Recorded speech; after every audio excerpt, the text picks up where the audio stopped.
بشكل دائم أنه وصل في مراحل متأخرة للانقسامات الحادة، وأعتقد أن هذه المسألة يعني تسترعي الانتباه في كثير من النظم السياسية.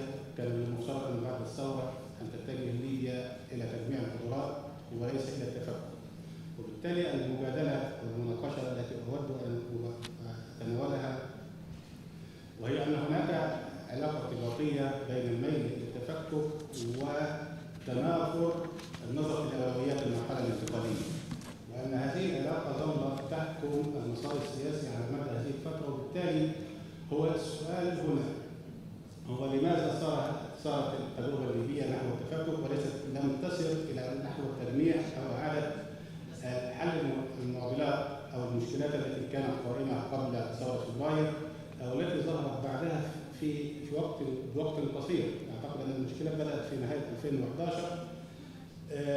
وبالتالي نحن هنا إذا ما أردنا أن نجاوب على هذا السؤال يعني اقترحت ثلاثة مستويات للتناول. التناول الأول وهو المحور الأول وهو ما يتعلق بمحور إعادة النظريات الفكرية أو كيف نظر الليبيون إلى المراحل الانتقالية وكيف أعدوا أفكارهم بالنسبة للانتقال السياسي، وهل كانت هذه الأفكار متماسكة أو غير متماسكة أو متنافرة على أقصى تقدير. النقطة الأولى وهي ما تتعلق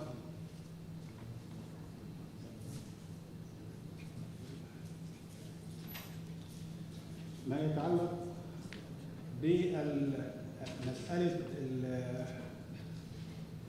أفكار الانتقال السياسي. يعني على سبيل المثال إذا لو درسنا أو رأينا ما هو المانيفستو أو المشروع السياسي لثورة فبراير وماذا كتب فيه على مدى هذه الفترة وحتى الآن، هل هناك أولويات معينة للتفكير في إعادة بناء الدولة على خلاف نظام القذافي، وما هي معايير العلاقة بين المؤسسات ومعايير العلاقة بين نظام الحكم أو شكل الدولة وما بينها من كل هذه المسائل. وبالتالي عندما ننظر إلى الدستور فإن الدستور ليس عملية شكلية بقدر ما هو محاولة لإعادة استقراء الدولة مرة أخرى، وهل هي كانت الاستقراءات أو القرارات التي قدمت كانت تختلف عن التجربة الإيطالية وأنها استغرقت فيها وأنها ظلت تتناول متحيرة بين المركزية واللامركزية أو الفيدرالية، وأن هذه الأسئلة لم تقدم لها إجابات واضحة حتى إذا كان الدستور الذي صدر في عام 2017 أعتبره نقطة مهمة في هذا الجانب، لكنه لم يكن حاسما بسبب أن القوى الدافعة وراءه لم تكن لديها التفويض الكافي في إدارة يعني هذا المشوار الدستوري، سواء الانقسامات داخل الهيئة التأسيسية أو الانقسامات خارج المؤسسات التشريعية والحكومات التي تعاقبت على هذا الموضوع.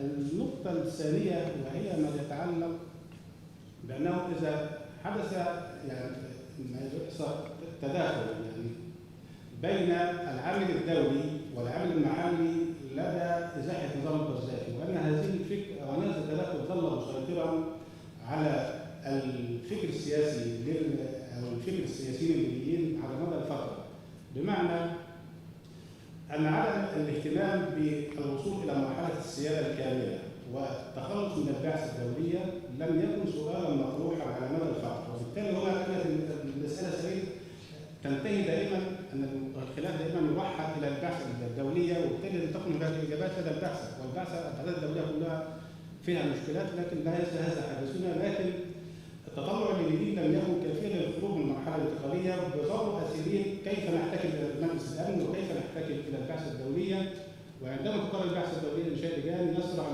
الليبيون إلى هذه النقطة إلى الانضواء تحت اجتماعات البعثة الدولية. وبالتالي نحن هنا مشكلة الوعي بأهمية السيادة أو أهمية الخروج من الفصل السابع، وهناك تأويلات كثيرة للبيين أن ليبيا ليست تحت الفصل السابع لكنها هي تحت المواد من 40-47. وبالتالي نحن هنا المسألة هو أن عدم الوعي ولد نوعا من التكاسل والرضا بالوضع الراهن وعدم الرغبة في إنتاج أفكار سياسية وتحسن الخلاف حول النظام السياسي، وخصوصا ما يتعلق بالثروة والسلطة أو يتعلق بإعادة تعريف الدولة الموحدة. يعني عندما مثلا ننظر لقانون الانتخابات وسيأتي إليه تفصيلا، ده ظل قانون الانتخابات يستصحب أن ليبيا 3 أقاليم، ليبيا 3 أقاليم، لماذا لا ينتج نص سياسي جديد يقول أن ليبيا إقليم واحد ويعاد توزيع الدوائر بشكل مختلف؟ عندما قرأت القانون الخاص بمجلس الشيوخ هو أيضا يستصحب نفس العيب.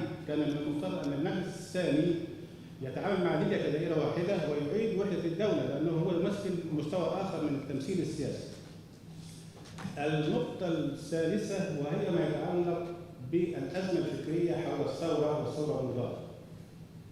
من هو الثوري ومن هو الثوري المضاد؟ هذه المشكلة أعتقد أنه لم يكن هناك وضوح فيها، وخصوصا أنه من شاركوا في الثورة جاءوا مترافقين مع حدث دولي بشكل عام. كان من الممكن أن تكون هناك عملية فرز، بس كيف يحدث هذا الفرز وما هي المعايير التي تحسب من هو ثوري ومن هو ثوري مضاد؟ وهي المشكلة بدأت في الظهور مع بداية مع منتصف عام 2013 مع قانون العزل السياسي، وأنه كان هناك توسع شديد في العزل السياسي باعتبار أن هم أصحاب الثورة المضادة هم معزولين سياسيا. وبالتالي هنا الفكرة الأساسية أن هذه رغم فكرة العزل السياسي رغم أنها ولدت بشكل حاسم إلا أنها لم تستطع أن تطور سياسيا، ولم تستطع أن تأخذ طريقها إلى التطبيق.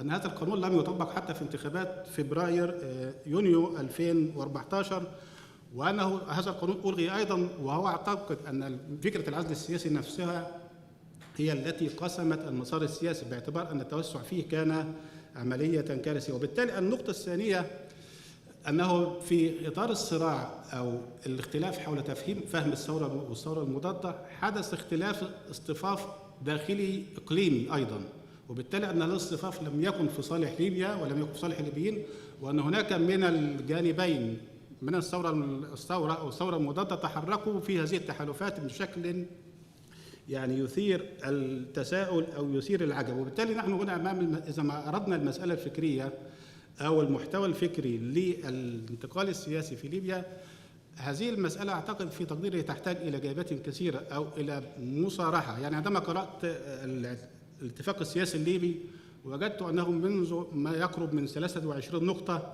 أن مرجعية الاتفاق السياسي في نقطة واحدة منها هي ثورة فبراير، وبالتالي ما بال ال 22 نقطة الأخرى أي مرجعية له؟ وبالتالي نحن هنا يعني إذا فكرنا في الإطار في فكر دستوري أو في فكر سياسي تجد أن هناك ما لا تجد أن هناك ما يمكن إمساكه أو لا يمكن الوعي به أو يمكن الاستناد عليه للانطلاق إلى مرحلة أخرى. المستوى الثاني وهو ما يتعلق بالتركيبات السياسية في ليبيا. هو إذا استصحبنا القصور الفكري على أي اصطلاحا هو أنه انعكس أيضا. وبالتالي عندما ننظر إلى الانتقال السياسي، هل ليبيا مرت بتجربة استقرار بمعنى الدولة أم أنها لم تمر بتجربة الاستقرار؟ بمعنى الأحزاب كانت مستقرة، دور القبيلة كان واضح، المؤسسات التشريعية كانت قائمة، النظام القضائي كان شكله كذا. في تقديري أن ثورة فبراير فوجئت بواقع لم تستطع أن تتصدى له. ما هي العلاقة بين الحزب والقبيلة وكيف يصاغ العلاقة بينهما؟ هل القبيلة لا تحرم من الدور السياسي أم أن الحزب التجربة الوليدة تحتكر كل العمل السياسي؟ وبالتالي هذه مشكلة قانون الانتخابات أيضا. ونحن هنا أمام يعني معضلة في كيفية المساندة الاجتماعية للنظام السياسي أو الإسناد الاجتماعي للنظام السياسي، وأن الإسناد الاجتماعي السياسي ظل عاملا منافرا. وبالتالي التنافر هذا ظهر في مظاهرات أو في قصور الحوار الوطني عن أنه ينجز وثيقة سياسية، وأيضا ظهر في حراك لا للتمديد. وبالتالي نحن هنا أمام فكرة الصراع أن الانتقال السياسي تحول إلى صراع اجتماعي، وتحول أيضا إلى فكرة الإزاحات المتبادلة، لدرجة أن قانون 10 نص على أن المنتظم حزبيا لا يرشح للانتخابات. وبالتالي هذا نوع من التفكير العكسي الذي يعيق الانتقال السياسي. النقطة الثانية يتعلق طبعا ده انعكس كله على المؤسسات التي تكونت أو تشكلت في تلك الفترة.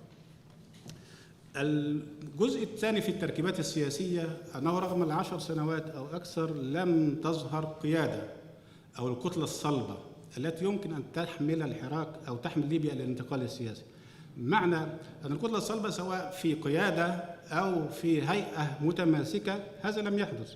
وبالتالي السؤال هنا لماذا ظلت كل المؤتمر الوطني هو بوتقة الصراع، ومجلس النواب هو بوتقة الصراع، وأيضا المجلس الأعلى للدولة هو بوتقة الصراع، وأن الأجهزة التنفيذية التي جاءت في تلك الفترة أيضا كانت مشكلة أكثر من أن تكون حلا. وبالتالي نحن هنا أمام هل هناك عيوب فطرية أدت إلى هذه الحاجات، إلى هذه المشكلات؟ أعتقد أنه ليس في السياسة ليس هناك عيوب فطرية، ولكن هناك عدم قراءة جيدة أو تقديم البدائل الممكنة أو التصورات التي يمكن أن تنتقل. يعني مثلا عندما لو رجعنا للوراء قليلا نجد أن مشروع التدخل الدولي لم يكن يهدف لتحويل ليبيا للديمقراطية بقدر ما إزاحة معمر القذافي. وبالتالي هذه المشكلة إذا ما عدنا قراءتها مرة أخرى يمكن أن نضع أقدامنا على النقطة الأساسية التي يمكن أن تنتقل منها البلاد. وبالتالي هنا المشكلة القيادة طبعا ليس يعني لا ده أنا لسه خلص انتخابات. يعني المسألة هنا في تقديري أن كل مجتمع يمكن أن ينتج القيادة الخاصة به، وليس ليس هناك حجة بالظروف الداخلية أو بالظروف الخارجية، لكن فكرة الإرادة هي التي يمكن أن يعني تحدد هذا المسار. وبالتالي نحن هنا مثلا عندما نقرأ الخلافات حول لجنة 6+6 نجد أنها يعني هي نفس الخلافات حول 5+5، هي نفس الخلافات حول مشروع الانتخابات، ولأنه ليس هناك حراك للأمام بل هناك حراك للخلف. وبالتالي هذه المشكلة كلها لعدم وضوح الهدف من التغيير السياسي أو من ثورة فبراير. المسألة الأساسية التي في المحور الثالث وهي متعلق بالمسارات، هو المسارات أساساً هي نطاق للتفكير وليست نطاق للحل بقدر ما هي كيف نفكر في حل هذه المشكلة. أنا في تقديري يعني واعذروني في هذا أن من صنع قانون الانتخابات الليبي سواء بعدم وعي أو بدون وعي لم يدرك طبيعة المجتمع وطبيعة تطوره السياسي، وجاء بنظام انتخابي يعمل على تفكيك المؤسسات وليس بنائها. يعني واحد مثلا مرشح يفوز ب3%، ده كلام أنا حسبت حساباته وهي أيضا في تقرير كارتر على الانتخابات أن نسبة من وصلوا للبرلمان لا يمثلون أكثر من 25% من إجمالي أصوات الناخبين على مستوى ليبيا، وأنه هناك في دائرة بنغازي من نجح ب2% و3% من أصوات الدائرة، وهذا حدث في كثير من الأمثلة. فبالتالي القانون الانتخابات بهذه الصيغة وهي نفس الفلسفة التي الماشية إلى الآن سوف يؤدي لتفكك ولا يعمل على تجميع قدرات الدولة. وبالتالي هو المحور الثالث هو كيفية تجميع قدرات الدولة، هي المسألة إعادة لملمة الأمور مثلا وكيف نفكر فيها. هذه النقطة أعتقد أن لابد من إعادة النظر في قانون الانتخابات مرة أخرى، وأن القانون المطروح الآن هو سوف يؤدي إلى نفس المشكلات إذا طبق أيضا. وبالتالي نحن هنا المسألة أعتقد أنها في طور يعني في طور إنتاج المشكلات وليس في طور إنتاج الحلول. النقطة الثانية وهي دائما في الحل السياسي بتبحث عن فكرة عرض التنازلات المؤلمة. يعني هو في الأخير أي صراع لازم هيكون في تنازلات. فطبعا عندما طرحت المصالحة الوطنية أكثر من مرة هي وقفت عند من يتنازل وكيف نجبر الضرر وكذا مناقشات، لكنها لم تصل إلى إجراءات. حتى الاجتماع الأخير الذي يعني أعتقد في شهر سبتمبر الماضي الاجتماع وقف رغم دعوة الاتحاد الأفريقي ودعوة الأمم المتحدة وكل هذا، لكن ليس هناك قوة دافعة، ليس هناك قوة مركزية تدفع الدولة أو تدفع مؤسسة ما في الدولة لكي تأخذ الأمور بزمامها. وأن في الأخير هناك مخاسر مشتركة أو هناك مكاسب مشتركة، وأن هذا الحل لابد يتطلب أن تكون هناك قيادة سواء قيادة عسكرية أو قيادة مدنية تستطيع أن تدرك النقطة العلة وتقدم مسار لها. المسار الثالث، وأعتقد أنه يمكن مناقشته في الوقت الراهن، وخصوصا مع أحداث الساحل والصحراء والسودان واستراتيجية بايدن الأخيرة التي طرحت في مارس الماضي، وأنه هي تقوم على فكرة أن التقسيم ليبيا هو إرادة دولية، وأن الظروف الداخلية هي جاهزة لذلك، لكن الخلافات الدولية هي التي تحول دون ذلك. وبالتالي إذا ما طرح هذا السؤال، كيف سيتلاقى الليبيون أو سوف يقدم الليبيون إجابات على مشروع التقسيم، على فكرة التقسيم نفسها؟ أعتقد أن هذه المسألة في تقديري هي من أخطر الإجابات التي لابد أن تسبق الليبيون بخطوة، سواء بإصلاح قانون الانتخابات أو بإعادة النظر في موضوع إيجاد القيادة التي يمكن أن يلتفوا حولها أو التنازلات المؤلمة مرة أخرى.